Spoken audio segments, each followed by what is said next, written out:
Pasca pemilihan serentak Pilkades di Kabupaten Oki beberapa waktu lalu, terjadi protes prosesi Pilkades. Massa dari 7 desa menyegel kantor dinas PMD Kabupaten Oki yang dianggap gagal selesaikan masalah Pilkades.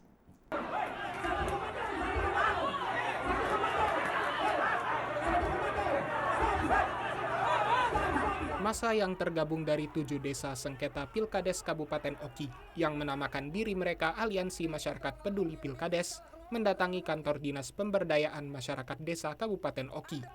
Ribuan massa ini memprotes panitia penyelenggara hingga sejumlah kecurangan sampai dugaan oknum Dinas PMD yang diduga tidak netral atau berpihak dalam menjalankan tugasnya. Massa meminta Bupati turun langsung menyelesaikan sengketa Pilkades yang dinilai gagal menjalankan tugasnya. Massa juga meminta pelantikan kepala desa ditunda. Kami di sini tergabung dari 7 desa dan alhamdulillah kami tadi sudah dari Dinas PMD namun tidak ada tanggapan.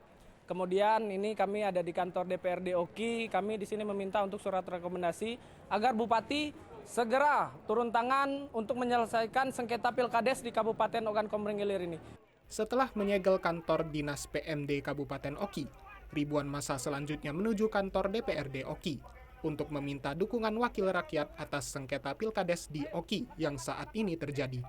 DPRD sudah menjalankan tugasnya memberikan rekomendasi kepada Bupati dengan fakta-fakta yang ada dan tentu kami tetap melakukan fungsi pengawasan kami baik terhadap rekomendasi yang kami berikan. Ketika rekomendasi tidak dilaksanakan tentu akan ada sikap-sikap selanjutnya dari kami dan tentu ini akan berimplikasi baik secara politik maupun secara hukum tentunya.